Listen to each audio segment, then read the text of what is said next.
All right. Good morning, TGIF. We are ending the 7th week, so we're really starting to get pretty close to the end of the quarter. I know we have a bit of a smaller group today. There's a lot of people that are out for doing competition or meets and so on today, so that's awesome. I hope that if you are traveling this week, that you have a good and safe trip. I'm headed out to Portland this afternoon to go to a conference, so I'm looking forward to doing that in a little bit, and I appreciate you coming in for today. We'll be using today's class a little bit more low-key as an opportunity to wrap up our discussions surrounding issues of listening and race. We're going to bring in a couple other ideas that help us think about these types of topics and also give you the chance to reflect a little bit on some of these issues as well. Again, topics surrounding race, I know, can be challenging and contentious, but I think it's a useful framework for us to develop a better understanding of how to think about and use listening with concerns like that in mind. As a quick recap, we used last class as an opportunity to gain additional context and information about this article, about issues as they relate to listening, race, and media, along with qualitative interviews. Also remember that the upcoming essay, the second one in the class, is coming up and is due on March 6th. So that should be essay 2. Is coming up on March 6th, and that the prompts to complete that are available on Canvas for you to work on. I should have grades up for you for those that submitted on time by next Monday for the previous essay assignment. Last class, I had us watch about an 8 or 9 minute video from Stuart Hall, who was sort of the primary architect of this idea of cultural studies. Cultural studies is a way that we can compare and understand different cultures and identities, particularly as it relates to issues of race, right? The idea here being that cultural studies provides us with a framework or language to understand different cultures and perspectives of those in different cultures. One really key observation from the video as well, in a way of thinking about this, is that media plays a major role in understanding how we listen to each other, how we think about topics and issues related to race. So cultural studies in many ways is about trying to understand these overlapping experiences. For instance, we'll talk a little bit today about how different cultures, including indigenous cultures, approach issues of listening in very different ways. We also brought in this idea of qualitative interviews as you're working through this week's article to complete this week's quiz. You can look into the idea of qualitative interviews, really trying to understand and engage with human experience. Again, he's doing a lot of interviews with people that have been involved with Black-owned radio and media, and I think that's a useful way for us to understand what's happening in this one a little bit better. So I'm going to have us pick up on something we started last class, where you were divided into groups that were looking at different sections of the article and some of the key findings that came up there. So I'll have you return to groups to do that. We'll have some additional context and information and ways that we can apply, and ask you to reflect on some of these ideas as well. So what I'd like you to do, again, I know that we're a smaller group and that there were some people that were not here on Wednesday that are back today. That's okay. You're welcome to choose a group.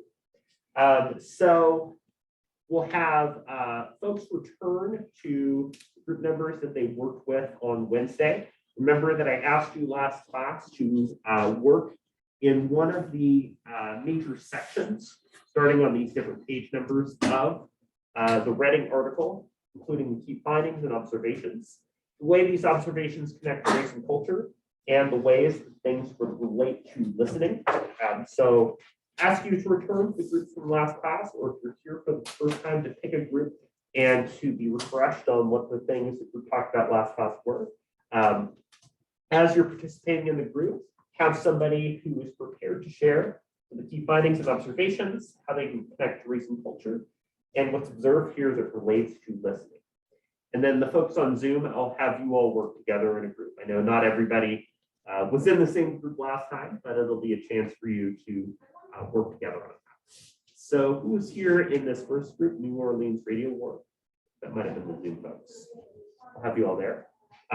This group here, group number 2, okay, have you all work together, and then the rest of the folks will have you work on this third group.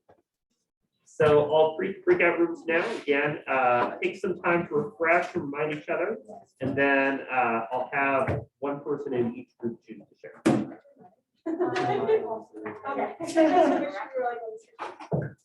For mine, you said, I remember that white on the radio station for cash cows in the pocket and the water are black on the smaller or place. And the connection that people have for each other and is and a culture rather than trying to whitewash it to their audiences and bigger profit. Yeah.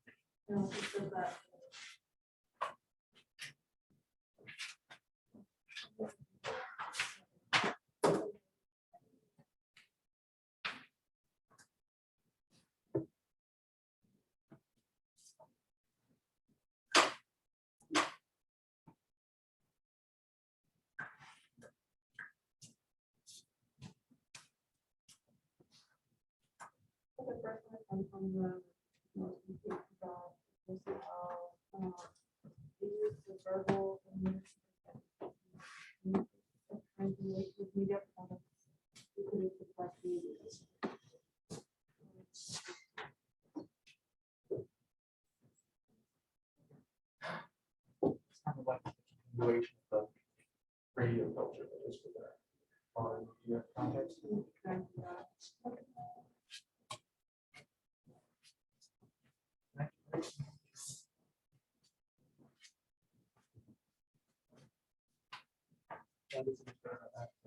This culture of communicating.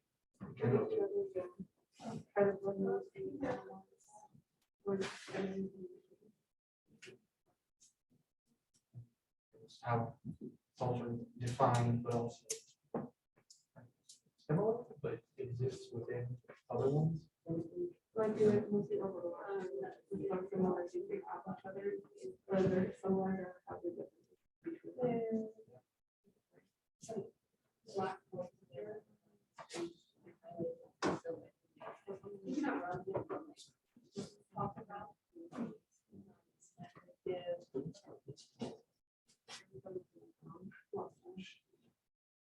So it'll be about 3 or 4 more minutes to continue to share your thoughts and have somebody that's prepared to share them.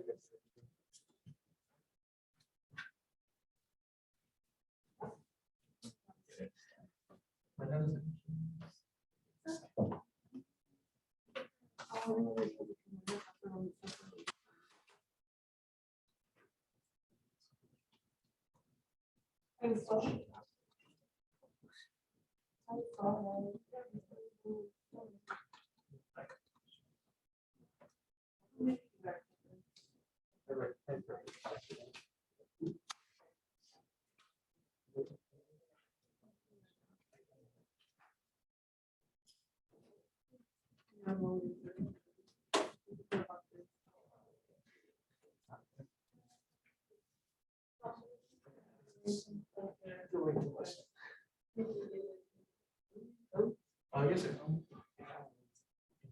dispose it with what happens if these computers are actually listening to folks that call themselves freelancers.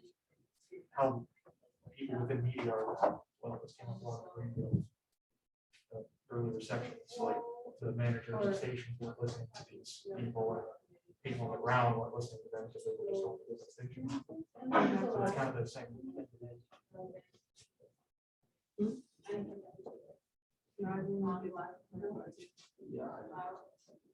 Because you can only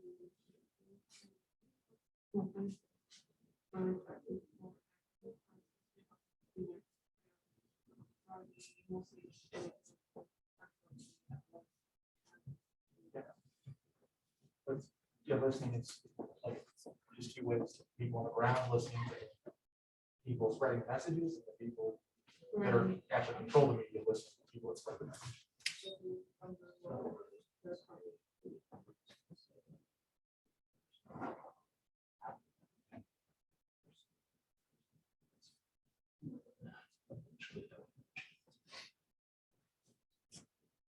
people that were actually spreading the messages started to control the channels. Is radio company there after the radio was the most popular by community? Is the now we're on the bottom of it.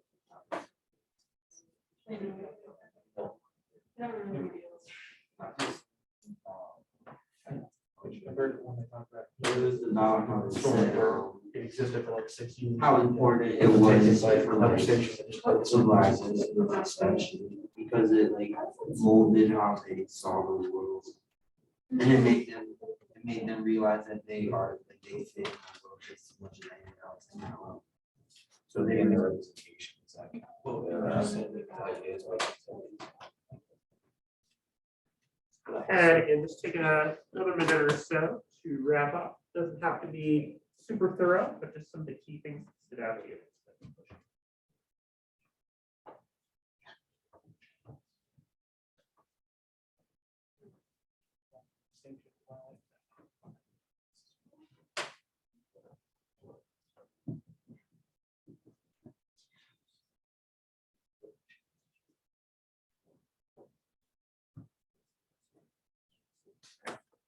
So I'm just going to ask each group to share, again, first of all, what key findings they found in this section, how they might connect to race and culture, and what might relate to listening. So let's start with the Zoom group on the New Orleans Radio Board.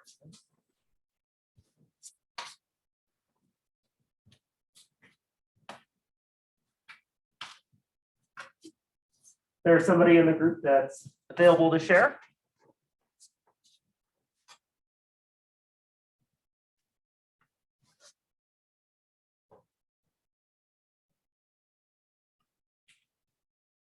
That's Destiny, Justin, Presley, or Travis. One of you available to share?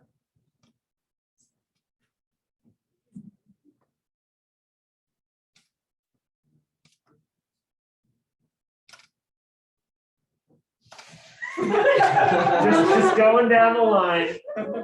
So I can get somebody to unmute. Okay, I'll share, I guess. Okay, thank you. Thank you. So what I did was hold on, I forgot what it was called for a second. Well, when was it, Wednesday? My group was the New Orleans Radio War. And so for that one, some key findings and observations I kind of found was that there was a guy named James Hutchison, and he was the owner of Wild FM, and it was just like this really big radio station, and it became #1 pretty quickly. And then eventually he started having a competitor. I forgot the name of it. It was kind of weird. It was like a WQUE, like I don't know how to pronounce that, but Right. that was the competitor. And so basically what James wanted his radio station, the main reason he had it was obviously for music and news, but it was directed towards the Black community, and that was like the big part of it. And then there was a point to answer the second question of how it connects to race and culture. There was a point where Delta Airlines refused to like buy more ad space because they thought his rates were too high, and so they threatened to switch to a white-owned station. And eventually, like that white-owned station, which was the WQUE, they started playing like rap, and they would bribe listeners to basically listen to their music, just like through like with money or prizes and stuff. So I feel like that kind of connects to race and culture, just because obviously back then his radio station wasn't making a lot of money to be able to do that, and so people were more directed towards the white-owned one that had more money to be able to do that. And then for the what is observed here that relates to listening, I feel like that was a little challenging for me to really focus on. I guess the only thing I could really come up with was that just basically they would, I don't know, that's a really tricky question for me. I'm sorry, I can't answer that one. No, that's okay. I appreciate you breaking the silence in the group destiny and getting us started on some of these points. So, right, I really, in thinking about this section is very much about understanding history and context of media and radio, Black-owned media, as you brought up. I really like this point here that you bring in, that there was this radio station that was unwilling to air ads and or the Delta was unable to have the ads aired and switch to the white-owned, or probably switch to the white-owned station. So one of the things that I think might make listening tricky in thinking about this area is that oftentimes, right, there's a lack of listening or understanding. So for instance, the way that many of these radio stations might have been at odds with each other, and also using that Delta example, right, that there was a lack of engagement or understanding of the issues or topics that came up in Black-owned radio stations, or, right, racism or racial bias played a role in deciding where certain companies were willing to advertise, right? So oftentimes the lack of listening or engagement, the use of stereotypes to shortcut the listening process for companies like Delta could have been a major issue that impacted things like ad revenue and the ability of a lot of these radio stations to stay afloat. So we know now, right, a lot of the radio stations that were prolific at the time have died or merged, and so it's a lot smaller than before. So that might help us to understand maybe a little bit of the context of listening.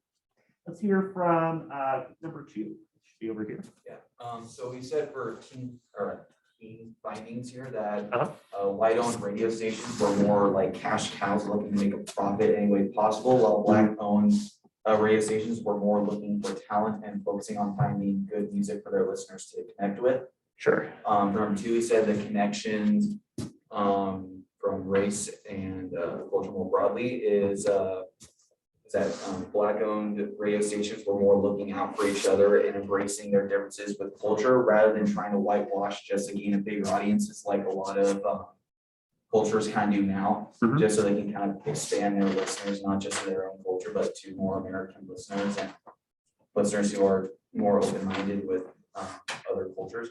Sure. And for what is being observed to listening, I think it was more about kind of. Yeah. Yeah, what's up? It was like how it became something more than just like the media, like music and stuff. For Black people especially, it was a way for them to find how they fit in the world itself. And like it was described like Black consciousness in here. So it became something even greater than just like you tune in to listen to music. You're learning about how to interact with yourself, like why you belong in the world, in this community and whatnot. So it helps to like see the world in a way, through the listening that they need through the radio. Yeah. Thank you, both Trevor and Drew, for bringing that in. So I think there's a lot of good points here. We might think back to last week and the discussion of enclave listening, right? Of finding the very similar communities or similar sets of interests and the opportunity to listen to similar stations. Or to some extent, right, the way that alliance listening, where there's overlap, but maybe there's different regions or different focus on the radio station. So there is an opportunity for these kind of collaborative approaches of listening to happen as a result of the ways that these radio stations are built and developed, right? We talked a little bit about the graph last time. This is this idea, again, drawing from a sort of West African tradition of oral history, of storytellers, people who have these kind of roles of sharing history and context. And that's definitely a way that we can see the way that radio stations contributed to broader listening patterns, understanding of a lot of challenges and issues. As we talked about last class, right, when we think about cultural studies, to recall the idea that we interpret issues differently, that a lot of news and current events, right, might be understood very differently on the basis of things like race. O.J. Simpson trial being one of the most prominent, talked about examples of some of those differences. And then let's hear from the group on the side. So we said for the first one, they gave their verbal literacy perspectives to have their voice of communication. Mhm. Basically, groups trying to relate to the media products that Black communities produce. Mhm. So that kind of goes into number two with how might the observations connect to race and culture more broadly, we should just connect it to like today's age, like everybody's trying to be represented, like Sure. based on their culture, and how like in 2021, Black Lives Matter was a huge thing. Mhm. And just more groups that are underrepresented, trying to come alive, basically. Sure. And then for the last one, what is observed here that relates to listening? Well, it's just all sorts of groups trying to communicate to each other, having to listen to each other to make sure that their messages are getting across. But that brings in all the types of listening that we have, because if you think about it, certain groups aren't as understanding or have the correct listening styles to be able to understand like a smaller group. Yeah. Yeah. Thanks for sharing, Willie. I think that, I'm not going to laundry list all the forms of new media that we have, but as we've talked about, there has been just this massive proliferation of media sources, of ways that people use social media to share and engage with one another, the way that we have specific channels or friends or subscribers or followers, right, where we're engaging with maybe a smaller population. And even at the time, right, you can see that the sort of counterculture or use of media like radio had this pretty significant role of bringing together sort of smaller communities. So while we have, this proliferation of enclaves of communities, groups, one of the challenges then what we see is the sort of cross-cultural type of listening, or the broader transformative type of listening. What does it mean now that we have an established group of people or population that might be united on the basis of things like race? What does it mean to communicate across those differences, to try to navigate and listen and understand one another, right? That's definitely been a major challenge and catalyst for a lot of the conflict we've seen over the past couple of years, right? That there might be a group united on the basis of things like race, gender, sexuality, and so on, who occupies, a sort of lived experience, but there's difficulty in translating or understanding difference and engaging in difference in a thoughtful and constructive way, right? We're oftentimes very quick to judge, to evaluate, to make it about ourselves and our own feelings or reactions. And listening, even if we do it well in a lot of situations, feels hard and feels messy when we're looking at these kinds of issues. So I appreciate each of those groups bringing in some research into these categories. Again, looking into these categories will help you as you're working on this week's quiz, if you haven't done so already. It also helps us, again, to understand the history and context of listening. Again, this reading is really focused on how sort of like white ownership of Black radio stations created a sort of messy and complicated situation for listening and the opportunities for reaching communities overall. So in addition to that, the University of Minnesota actually has a dedicated center for understanding spirituality, healing, and dealing with challenging discussions and issues surrounding race. And I thought it would be useful to add to our discussion about issues surrounding listening, race, media, and so on in the context of this article, but also more broadly, because again, there is a good chance that a difficult conversation might have come up in a class we've had before that relates to issues like race, difficult conversation with a family member, friend, relative. We've all sort of been in situations, or it could be a regular part, right, of lived experience and trying to share somebody's own perspective. So I think that these three sort of tips or suggestions are good ways that all of us can learn and become better at this sort of listening process, right? I'm trying to constantly learn and improve at listening as well. One of the key ideas here, and again, this is sort of a universal trait of listening, but definitely one when we're listening across difference, including race, is to really show our full attention, our focus on the speaker and what they have to say, right? Because oftentimes we historically, if you think about like the history of racism, violence, will oftentimes minimize or diminish our focus or attention or listening on folks that might come from historically or underrepresented perspectives, right? For instance, one example of this is if we're listening to somebody for whom English is not the first language, maintaining attention and focus and not belittling what that person has to say as they're navigating the challenges of language. And of course, of English being one of the most difficult languages to learn for a lot of folks that didn't grow up with that language, right? So directing attention is incredibly important to show the level of care and focus in thinking about challenges of power. One kind of larger issue is also to think about clarifying questions that are created for growth. When we've talked about good steps of active listening, of participating and engaging, right? A really huge component about that is that we ask questions that help us to learn or that show that we're focused. So for instance, somebody says, I just had a big interview today. And you say, oh, how did that go? Right? It shows that you care about and are invested in the other person.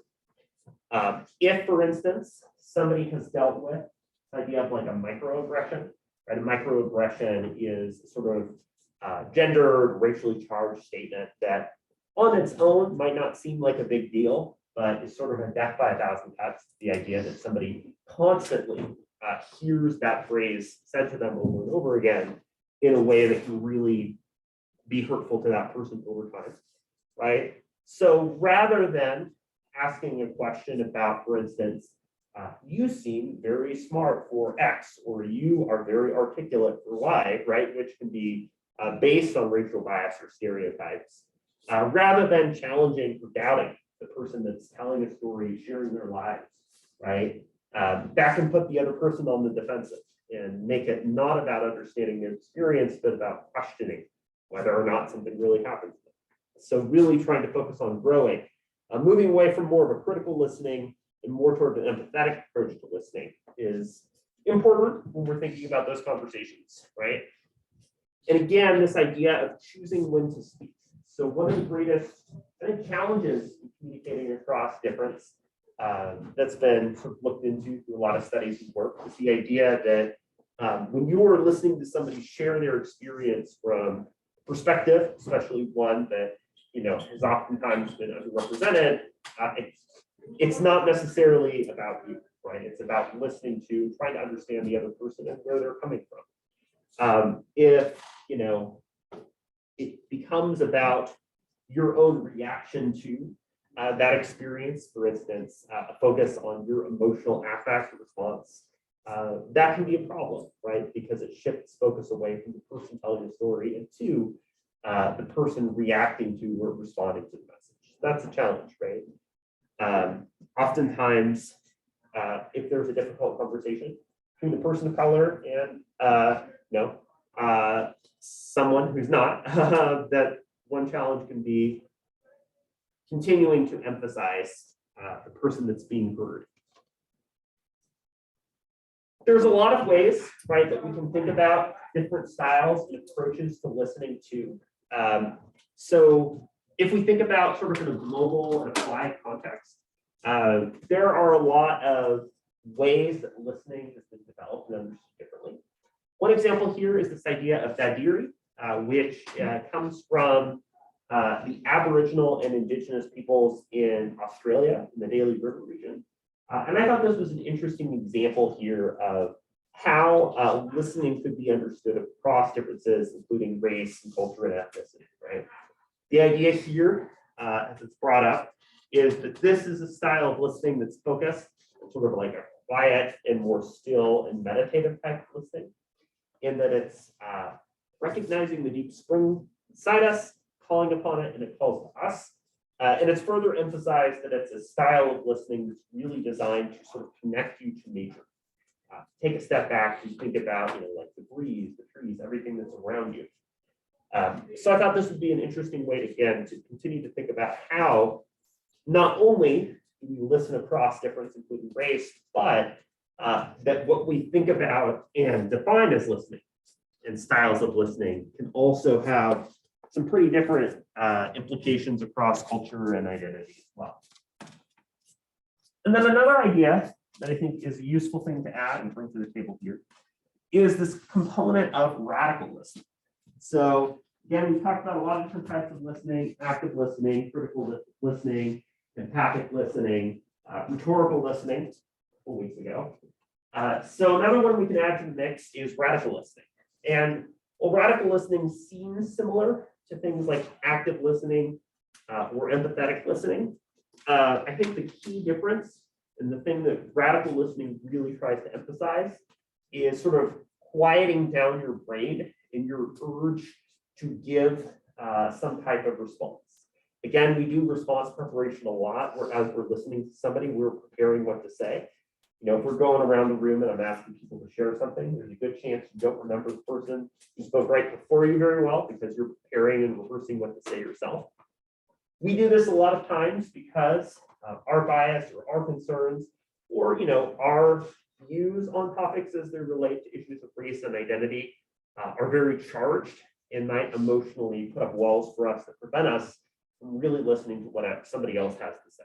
So radical listening is really about listening in a way that's meant to, reduce that noise and that urge to respond. Sometimes radical listening means that you don't necessarily have a substantive response. Yeah, Trevor. Just confused, because doesn't radical, like in other senses, mean kind of extreme to the Right. point? So how does that not kind of tailor towards listening though? Yeah, so I'm actually gonna show a little video that talks about this in a little bit more detail. So that's a good question, right? Radical listening being a sort of more extreme end of something like active listening or empathic listening, right? That it's like really, really, really trying to shut down a response. And it's a term, right, that's been contested a little bit, right? Because obviously radical has other connotations too. So it's definitely a challenging thing to think about and to sort of use as a style of listening. So good question and good thing to continue to think about. I wanted to share a short video that gets into this a little bit, and I think it helps to address that question a little bit as well about what sort of differentiates radical listening. And we might find that it actually shares a lot in common with other forms of listening as well.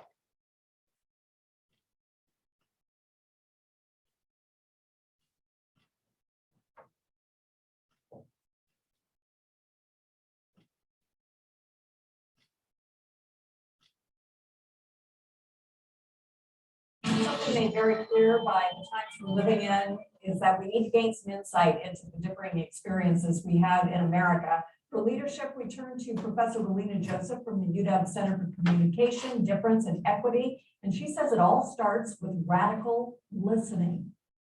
And so radical listening is about trying as the listener to put your full intention with the speaker, to try not to engage in any type of judgment during the time when a speaker will be responding to whatever the prompt is that you've given them, that you're trying not to filter through your own thoughts, you're trying not to debate with them, you're trying not also to give them advice in that moment, but just to hear them fully and let their emotions lie where they are. You're not trying to fix them, you're not trying to solve anything, you're just trying to let them speak and you're trying to hear them. What is the benefit both for the speaker and the listener of doing this radical listening? Well, for one thing, I think that in this moment, we're often engaged in debate. And I think that for many of us, particularly in the home place, we need the home to be somewhere that's a sacred space of embrace. And we need to be somewhere where we can put down our burdens and really just be heard. And so engaging in radical listening allows us to be heard. It allows us to, as listeners, tap into those wells of empathy and to try and hear someone from the positionality where they want to be heard, not from imposing our own feelings or our need to fix someone in that moment, which might not be appropriate. We're now in this dual crises situation where we have both a pandemic and a crisis around race in this country. And a lot of families are already split or not talking about things because of the divisive climate that we live in. So you have to put yourself out there, both to listen radically and to speak. And I'm wondering what your advice would be along communicating with your entire family during this time where people are under pressure. These are sensitive topics, but that we just simply can't walk away from it. We can't. Right, absolutely. And these two crises are, of course, conjoined, right? We know that in particular for communities of color, for Black communities, that we have disproportionate impacts of COVID and disproportionate impacts of racism right now. And I think that we have to think about that these conversations are happening differently in different families across the nation. Right. I think that for Black, Indigenous, people of color families, that a lot of us are having conversations about safety as well. So we're having conversations about what we're seeing on the news. We're having conversations about racialized violence. We're also having continued conversation about how do we keep our children safe. So that's a very close to home, different type of an emotional conversation than one that might be detached and full of debate. So I think that it's important to understand that while all of us in this country are going through a tremendous amount of strife, that strife might feel very differently for different members of our national family. Indeed. These conversations are going to be different in white households than in households of color. They're going to be maybe especially challenging in between groups who are not maybe prepared as we should be to listen fully to one another. Talk to me about that, just getting prepared to put yourself out there and to take a chance to hear something anew. Yeah, I think this is a tremendous opportunity for all of us to do some education. And the education in particular for white people should not be taxing their friends and their colleagues of color to ask, teach me in this moment. So that's a challenge, right? Is to think about the ways in which labor that's associated with listening can be felt. And it's felt in a lot of different aspects of identity as well, right? That, for instance, for folks with disabilities, that the idea of teaching or educating about an issue can definitely raise some challenges. So I think a couple things to think about here, right, is that radical listening shares a lot in common with some of the other things that we've talked about in terms of active, empathic, and other forms of listening. I think the thing that sort of defines this slightly differently is that it is placing this higher emphasis on avoiding a sort of response that might be something that sparks a debate or conversation or some type of sort of affective reaction that puts into dispute the thing that's being talked about.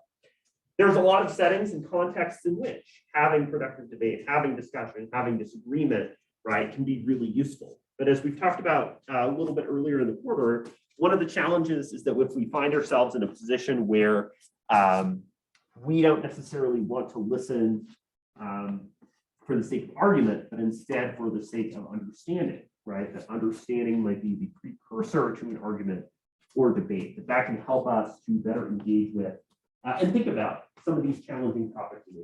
So for instance, right, when we listen to try to understand, to comprehend, and to empathize, serves a few functions. One, it helps us to become more qualified to understand and debate or talk about an issue, right? You might think back to strategic listening that we talked about last week, the idea that listening to an oppositional perspective or listening to a perspective outside of our own gives us the tools that we can do to respond more effectively. It also means that it helps us to form a closer connection to a person, right? So for instance, really taking the time to hear out what somebody says that avoids a sort of rush to judgment can be a good way to help open the door for more of that style of discussion later. So our sort of impulse to respond to debate, question is something that I think we try to avoid, right? You could find yourself sort of disagreeing and feeling like radical listening might be similar to another style of listening or might not be the approach that you want to take in listening in every situation. I just think it's a tool to add to our broader toolbox about what it means to listen in different settings. And it's a style of listening that's been talked about more recently that I think is useful to just know in adding context and understanding of these kinds of issues. So what I want to do now is, in some of the remaining time that we have for today, is just give you the opportunity to do a little bit of reflecting on where we're at so far in the quarter. So I'd like you to write or take a moment to type your response to some of these questions. First of all, thinking about some of the ways that you have thought about becoming a better listener overall in what we've done through this course overall. Some of the ways you might consider, again, some of the factors that we've talked about in recent weeks, things such as race, gender, culture, so on that shape the listening process. And then lastly, some of the steps somebody can take to try to continue to improve as a listener, right? Give you one example. One thing that I think that I've kind of learned over the course of what we've been doing is this idea that like listening can happen in a lot of sort of virtual or remote spaces in what's still a meaningful way when you're hearing and responding and understanding one another. That things like race, gender, culture shape listening because different cultures think about listening differently, that listening might be emphasized as important depending on the situation. Things that I think I'm continuing to work on is incorporating more of the nonverbal elements of listening, of things like body language, and trying to understand those more closely and interpret some of those clues. So I'll give you some time to think about and to reflect on this.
So give you a couple more minutes to continue to think about this a little bit.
Okay, and wrap up the current thought or idea that you're working on.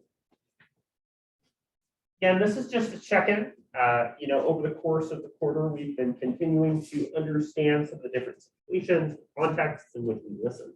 So when we get to the end of the quarter, I'll be asking you to do an activity where you do another conversation with somebody in the class and think about some of the ways that your own listening skills have developed and the ways that you've been able to use some of these ideas from the course to improve upon listening. Again, I think a lot of the topics and issues that we talked about over the last couple of weeks can be challenging, but I think that they can add to our overall understanding of the listening process.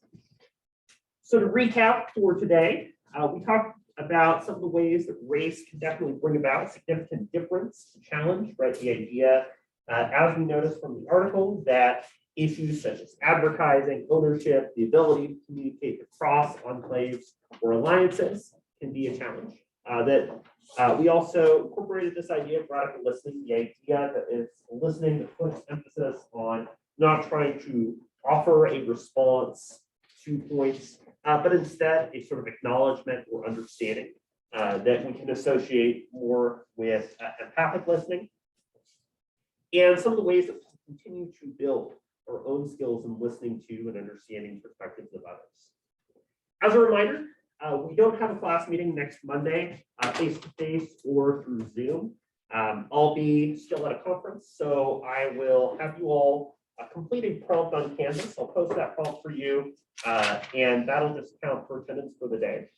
Next week, our article is going to be getting into space and place, which is kind of fun. How physical or virtual spaces impact the listening process, not just in terms of like the acoustics and sound of a location, but also the ways that things such as the history, the context of that space in which we listen shape our listening to. So I hope you look forward to that. Have a great Friday. Enjoy your weekend. Go ahead and fast forward or email me your attendance for today. And I look forward to seeing you again next Wednesday.